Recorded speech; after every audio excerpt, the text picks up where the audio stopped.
Gardeners and birds go hand in hand, which is why I chose this Viburnum trilobum. This is a variety called Redwing, and it is a true Viburnum trilobum. And what that means is a lot of the cultivars or hybrids of the trilobums are a cross between Viburnum trilobum and Viburnum opulus, which is a European species. This is the real deal. So it's a native to North America, and it does well in northern Illinois. So it's part of the plant introduction program, which is called Chicagoland Grows. It's called Redwing, and it gets to be about 8 to 10 feet tall and about 6 to 8 feet wide, and you can treat it as a shrub or a small multi-stem tree. And it's perfect for my garden.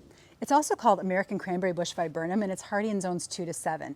And when I'm selecting plants for my garden, I'm thinking about, I want to know what else it does. So, I don't want it to be a one and done thing. And what you can already see, one of its attributes are all of these beautiful bird-friendly, birds love these things, fruits on them, which are also edible for humans. I've already tried one. They taste like cranberries. They're kind of bitter, but you can make jams and jellies out of it, which I probably will do someday.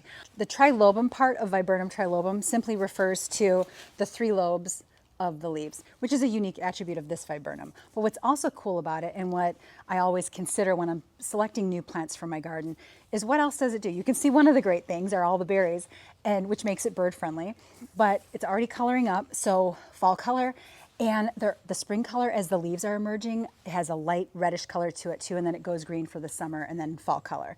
Multi-stem, very pollinator friendly, and those flowers can be mistaken for our lace cap hydrangeas. If you were to put the 2 flowers together, it'd be very difficult to tell a lace cap hydrangea flower from a Viburnum trilobum flower. They're that close. So pollinator friendliness, bird friendliness, winter interest, it's multi-stem, it's covered in the red berries in the wintertime. Well, until the birds gobble them all up, which they will do. Redwing viburnum has all the attributes in a plant that I look for because I want my garden to be interesting for much of the year instead of just one season. Let me show you the area that it's going into. And this right here is what I'm replacing. This is an Amelanchier grandiflora autumn brilliance, also called serviceberry. I love serviceberry because they have so many seasons of interest.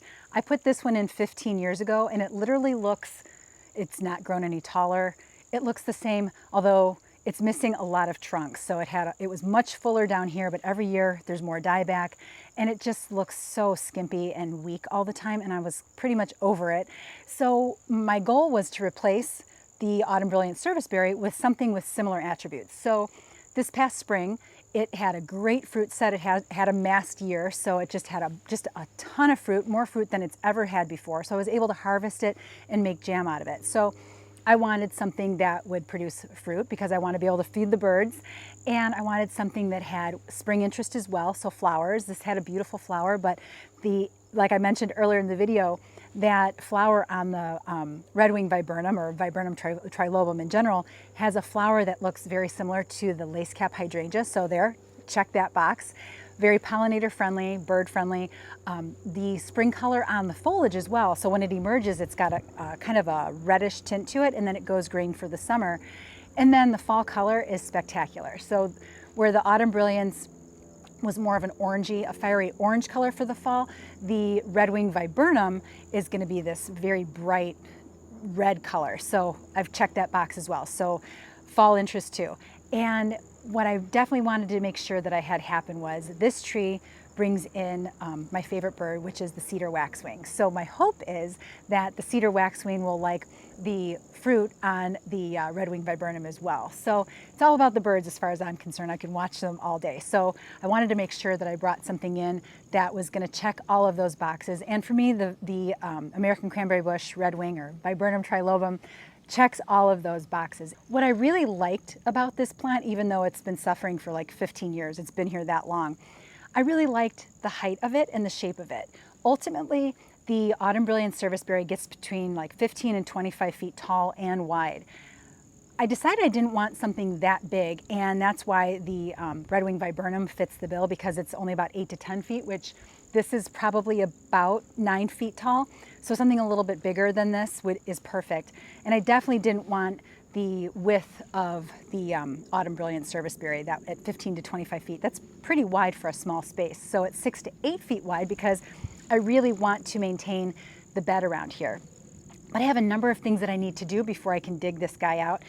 I have some Earth Angel hosta that are completely fried because they've gotten no shade from the serviceberry because it's barely had any leaves on it all spring.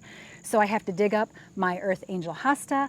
And then also within there are my favorite daffodil. I have tons of Ice Folly daffodils and they're so fragrant. However, they went pretty blind this spring. They didn't flower as strongly as they normally do. They naturalized. I planted that.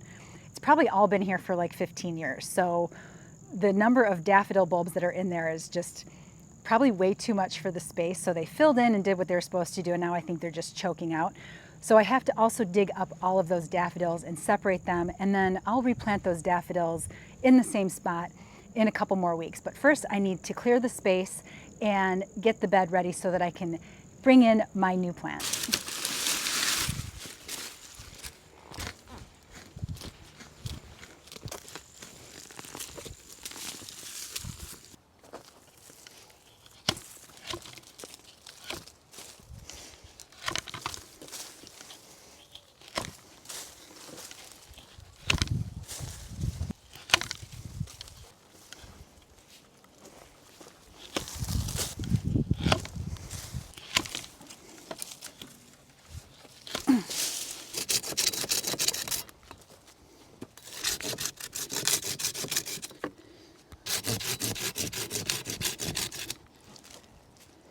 I can see that there's a lot of branches on here that that would probably have to be cut off next spring. But you can see the color change here. This is all rotting wood. This would have been another casualty next spring. You can see all the dead wood here. It's in bad shape. Now in Illinois, before you dig, you want to make sure that you call J.U.L.I.E. It's an acronym, J-U-L-I-E, and I'll have that information down in the description below. We would dial 811, I think it is. And the reason for that is because we have cable lines, electric lines, gas lines are all buried underground. So I knew our cable line and our electric was running somewhere in this area, so better safe than sorry. You always want to call wherever you are in the country. Call your city, your township, whoever it is that handles locating all of your buried stuff. Always want to call and get that situated so you know exactly where to dig and where not to dig. So call J.U.L.I.E. They came out within they were quick. They're always pretty fast, about 24 hours. Sometimes it takes a little longer depending on the season.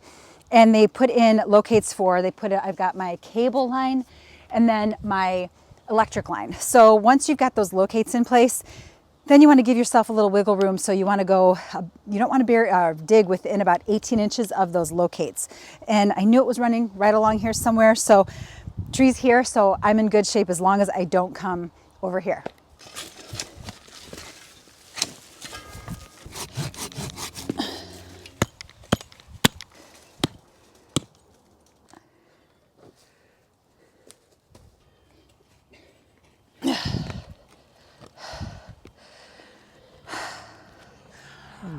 And this is the wire cage balled and burlap trees and shrubs come in. Now I had a landscape company plant this for me, would you say like maybe 15 years ago? 15 years.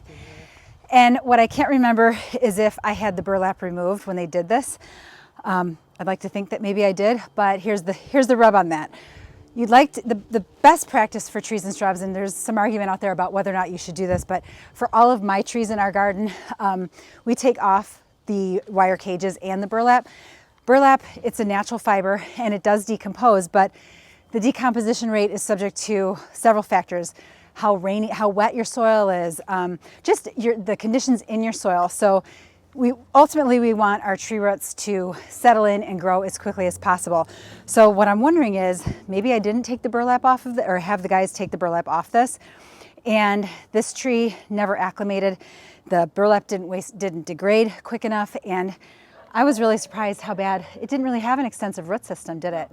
So what we're going to do with the viburnum we're going to drop in is we're going to get rid of the burlap for sure, and we're going to get rid of the wire, as much of the wire cage. And if you can't get it all off, that's okay.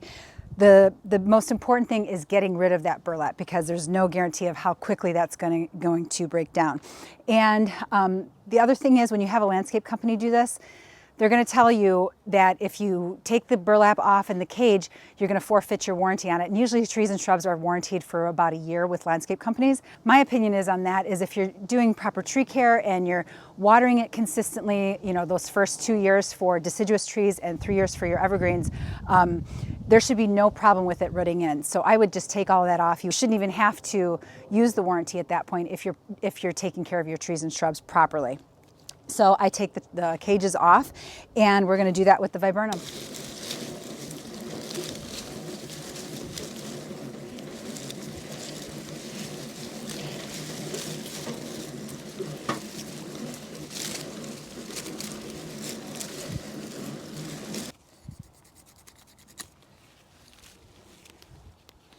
Now, the burlap is secured with nails, so you want to be careful when you're taking these things apart. Here's my knife.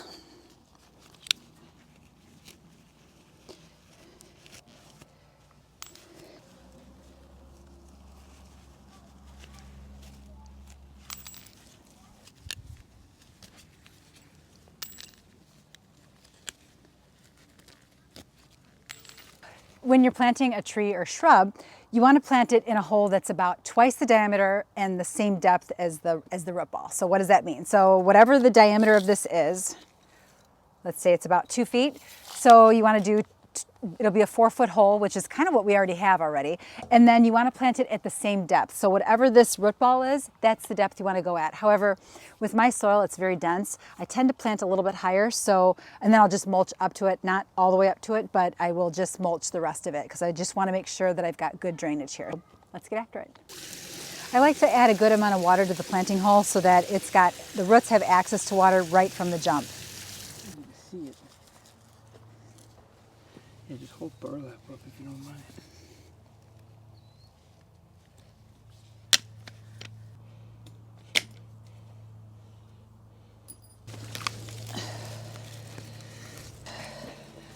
Watch your back.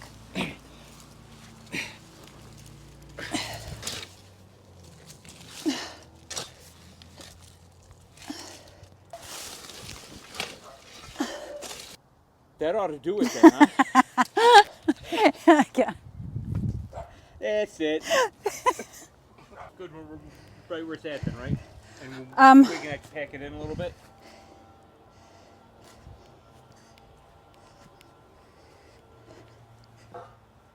Yeah, I think so. Yeah, that looks really nice, hon. It's his day off too. I think he wishes he was back at work. Oh, absolutely not. I'd rather be doing this. I like the position of the tree, but before I backfill, and I should mention too that I'm not using any compost, no soil amendments, because I want the tree's roots to get used to the native soil. So there's no amendments going into this at all.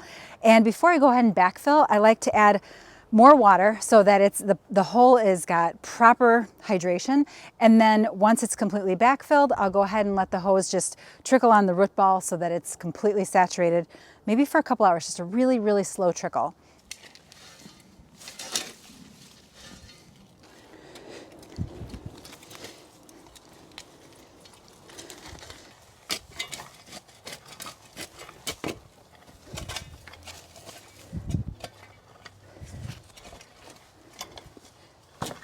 This is an excellent example of waiting too long to replace a plant. When something's not living up to your expectations, get rid of it because you want to take joy in something. And I was just always so disappointed in this guy.